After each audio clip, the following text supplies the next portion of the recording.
Bonjour. À l'instar des pays du monde, le Bénin a célébré hier la journée internationale du souvenir de la traite négrière et de son abolition. Le ministre Jean-Michel Abimbola était à Ouidah. Nous en parlerons dans ce journal. Malgré les nombreuses plaintes des populations sur la réhabilitation urbaine au Bénin, à Calavi, il fait bon vivre dans le quartier Zogbadje. Carnot François Roumboué-Ritor nous emmène à la découverte de ce quartier. Puis hors du Bénin, la contre-offensive ukrainienne ne profite pas pour autant au pays. Le président Volodymyr Zelensky l'a lui-même reconnu, exposant les nombreux cas de cette riposte contre la Russie. Voilà pour le sommaire.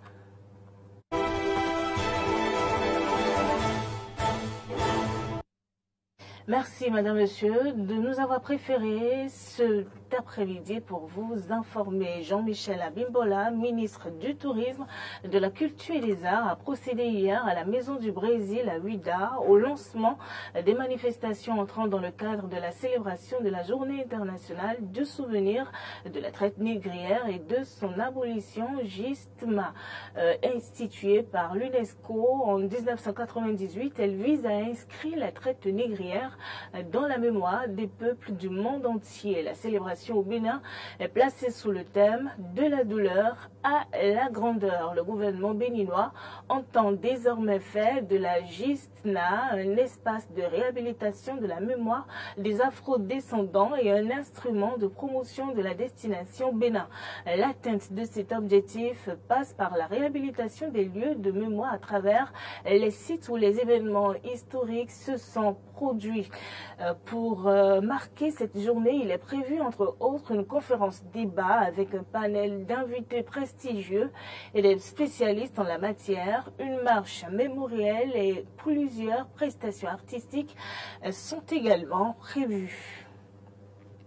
Selon le calendrier scolaire 2023-2024 au Bénin, la rentrée scolaire prochaine est fixée au lundi 18 septembre 2023. Cela nécessite bien sûr des dispositions particulières à prendre par les parents d'élèves pour assurer une rentrée scolaire sans difficulté à leurs enfants. Et parmi ces dispositions figurent en priorité la confection et l'obtention à temps des tenues scolaires. Nous avons parcouru quelques ateliers de couture pour nous assurer de l'ambiance du moment. Regardez.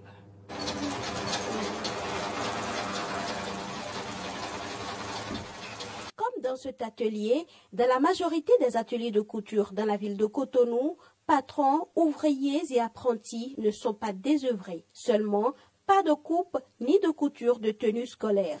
Et pourtant, les vacances scolaires s'achèvent bientôt. Alors que dans moins d'un mois, écoliers et élèves reprennent les chemins des classes, Dame Philomène, maîtresse couturière, n'a reçu que la commande de 2 tenues kaki. Des patrons d'ateliers se désolent de la situation, mais ne désespèrent pas. Nous sommes là pour le moment. Et ce n'est que la commande de 2 kakis que j'ai reçue jusqu'ici. Et je pense que c'est à cause de la situation financière des parents. Nous espérons que d'ici quelques jours, ils viendront. Pour les tenues scolaires, je pense que les parents y réfléchissent, mais ils ne sont pas encore prêts. Mais d'ici quelques jours, les commandes vont venir. Ça ne saurait tarder, puisque le temps restant pour les vacances n'est plus long. Et les parents ne laissent plus les tenues kaki de leurs enfants se délaver complètement comme par le passé. Il y a même des parents qui font confectionner 2 tenues pour une année. Oui, parfois. À en croire les propos de Dame Philomène, il y a 5 ans, les commandes de tenues scolaires étaient plus abondantes. Mais depuis l'année dernière, la tendance s'est inversée. Tout en appelant le gouvernement à leur secours, les patrons d'ateliers que nous avons rencontrés prient pour que les parents d'élèves aient les moyens d'assurer leurs responsabilités.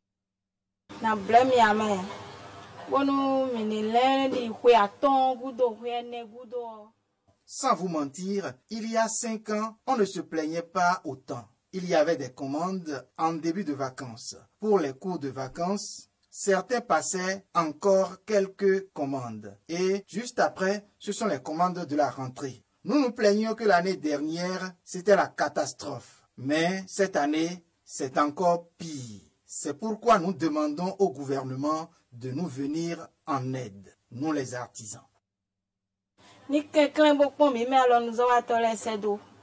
Beaucoup nous bla ou miton.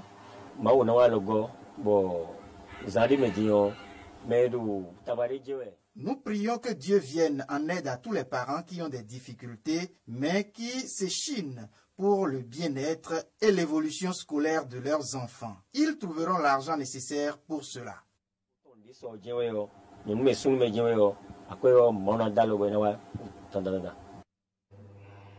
En dehors de la confection des tenues scolaires, les parents d'élèves doivent faire face à d'autres charges telles que l'achat des fournitures scolaires, le paiement des frais d'inscription ou de réinscription et même de la première tranche de la scolarité dans certaines écoles. Et parlons maintenant de la lecture qui profite énormément aux apprenants car elle leur permet d'acquérir de nombreuses connaissances livresques. Malheureusement, très peu parmi eux ont développé cette habitude de lire avec assiduité et de fréquenter également les bibliothèques. Arthur Wando nous expose les bienfaits de la lecture dans ce reportage. La lecture joue un rôle très important dans le développement de l'enfant car elle permet d'éveiller ses sens, de développer son imagination et de stimuler son cerveau. Mais combien sont-ils aujourd'hui à s'adonner à la lecture, surtout dans la bibliothèque? C'est pour cela qu'ici, la méthodologie est bien trouvée. Aujourd'hui, il faut dire que c'est vrai, il n'aime plus lui. C'est pourquoi nous avons associé le numérique en même temps au livre physique. Les enfants ont la possibilité de lire à travers des tablettes, ce qui les encourage beaucoup à venir. Les plus jeunes qui ont déjà leur smartphone, nous avons mis à leur disposition un Wi-Fi qui les permet d'avoir accès à notre banque numérique et de choisir des romans qu'ils peuvent lire. Donc, parce que justement, aujourd'hui, on est beaucoup plus tourné vers tout ce qui est numérique. Nous avons associé à notre bibliothèque un espace virtuel qui permet aux enfants de continuer toujours de lire sans pour autant se sentir stressé ou bien se sentir forcé.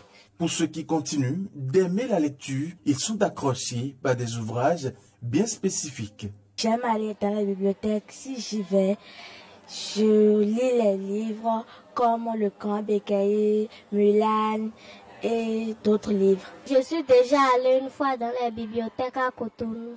Parfois, je lis la bande dessinée de Niké. J'ai l'habitude d'aller dans la bibliothèque. Je lis dans les livres Pourquoi le bouc sont mauvais. Je lis aussi La secrétaire particulière, des livres d'école. La lecture agrandit l'âme, dira Voltaire. D'autres avantages sont bien liés à la lecture. C'est fondamental. On ne peut pas se cultiver sans lire. Les avantages de la lecture, ça permet d'abord de densifier sa culture personnelle. Ça permet également d'améliorer, n'est-ce pas, son niveau d'expression, son niveau de langue. Et un apprenant qui est habitué à lire, eh bien, a un avantage certain sur ceux qui ne le font pas et se fait distinguer, se fait remarquer. Quand il prend la parole quelque part, quand il rédige à travers ses illustrations, il est souvent amené à exploiter ces lectures pour illustrer. Parfois même les consignes qu'on propose à travers certains exercices tels que la dissertation et autres, eh bien, on les invite à s'inspirer de leur lecture pour illustrer ou argumenter. Voilà qui est clair et qui renvoie donc à la lecture au quotidien. Faisons une incursion maintenant dans la cité dortoir de Zogbadje, située dans la commune d'Abomey-Calavi, qui fait corps du côté est avec l'université d'Abomey-Calavi. Ce quartier fait la fierté de ses habitants qui nous parlent dans ce reportage de Carnot François Umbederinto des motifs de leur quiétude. Regardez.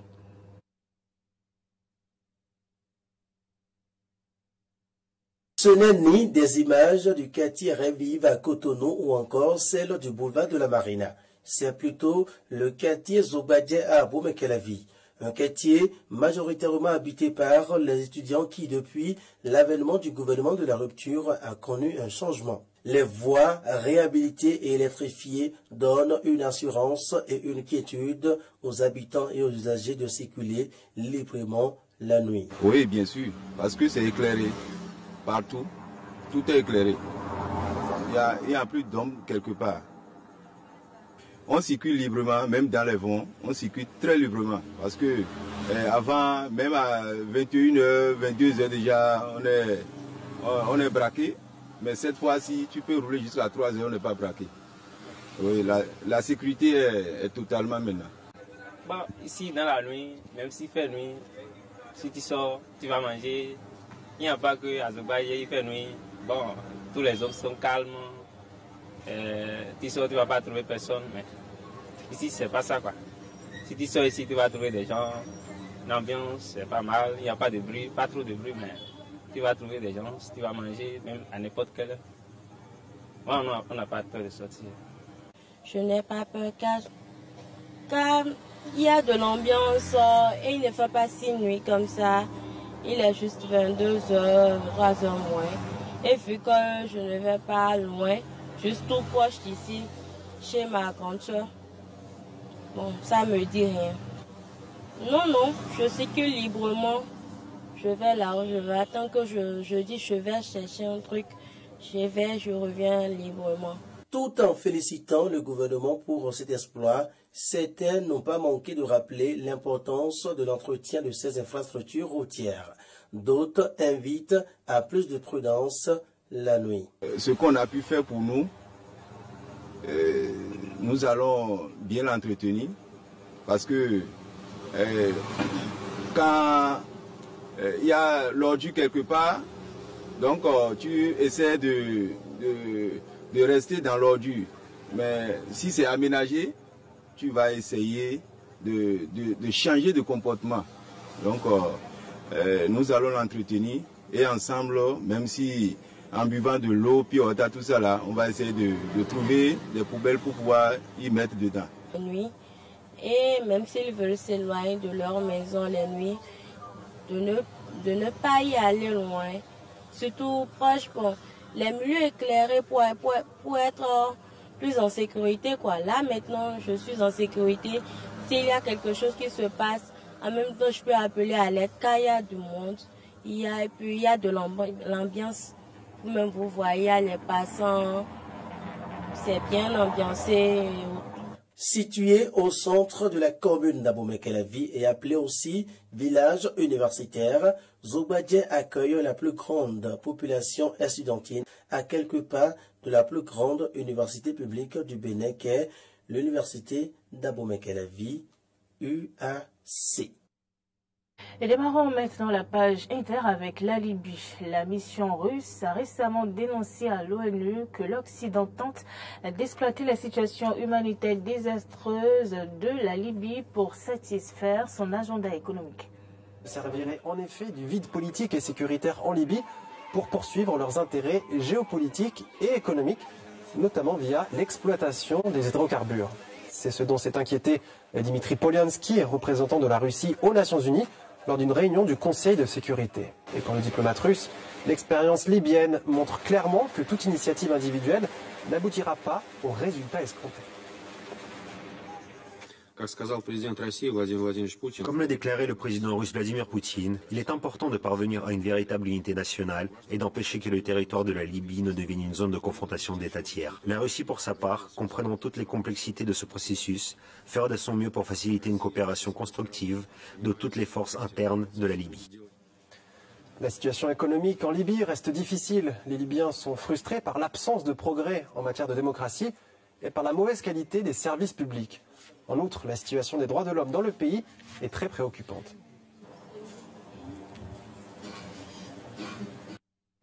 La contre-offensive ukrainienne piétinerait tout en entraînant de nombreuses pertes en vies humaines et matérielles. Le président Volodymyr Zelensky l'a lui-même reconnu. Les alliés occidentaux de Kiev cherchent à comprendre les causes et conseillent l'Ukraine de changer la tactique. Regardez. Les armes occidentales brûlent, les infrastructures militaires aussi. Les attaques n'aboutissent pas et les pertes en hommes ne cessent d'augmenter. C'est à cela que ressemble actuellement la contre-offensive ukrainienne. Même le président ukrainien ne cache pas aujourd'hui la difficulté de la situation. Si vous permettez, je ne dirai pas tout publiquement. Nous avançons dans plusieurs secteurs, c'est très difficile pour nous. Comment relancer la contre-offensive ? Selon le New York Times, Washington et ses alliés recommandent de manière insistante à Kiev de mobiliser ses troupes dans une seule direction, alors qu'ils sont actuellement dispersés sur toute la ligne de front. Plus précisément, ses alliés conseillent aux Ukrainiens de se préparer pour s'avancer dans la direction de Mariupol.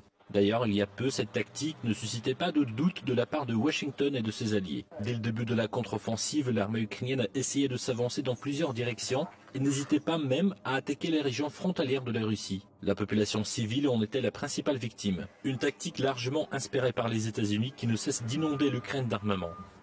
Actuellement, des livraisons massives d'armes, de chars, de drones et d'explosifs de l'OTAN sont également en cours en Ukraine, y compris de munitions qui ont longtemps été interdites car elles frappent en premier lieu la population civile. Les principaux bénéficiaires sont de nouveau les entreprises du complexe militaro-industriel américain. Il est dans leur intérêt de prolonger le conflit le plus longtemps possible. Rien de personnel, juste les affaires. Mais comment peut-on attendre le respect du droit international humanitaire à l'égard de la population civile russe de l'armée ukrainienne qui utilise ses propres soldats comme chair à canon? C'est du moins ce qu'a déclaré Vladimir Poutine. Ils font comme si ce n'était pas du tout leurs citoyens. C'est incroyable. Ce ne sont pas leurs affaires, leurs problèmes. Je regarde parfois ce que fait la partie adverse. J'ai cette impression que ce ne sont pas du tout leurs hommes qu'ils poussent en avant sur le champ de mine. Peu importe le nombre de victimes, Washington et ses alliés continuent de soutenir l'Ukraine en lui fournissant des armes. Et même la Suisse, traditionnellement État neutre, aurait pu récemment être impliquée dans la livraison d'armes à Kiev. Comme le rapporte Bloomberg, les autorités de ce pays ont initié une enquête à l'égard du groupe d'armement public RUAG AG. Celui-ci aurait tenté de vendre des chars Léopard à l'entreprise allemande Rheinmetall, après quoi les véhicules pourraient facilement se retrouver entre les mains de Kiev. Un acte qui pourrait mettre en question la neutralité de la Suisse. Plus de détails avec notre expert. Mais ce même secrétariat affirme qu'ils n'ont en aucun cas donné un accord à faire cette livraison. Donc vraiment tout est compliqué. C'est la fin de ce journal, madame, monsieur. Merci de nous avoir suivis. Bonne suite de programme en la compagnie d'Eden TV.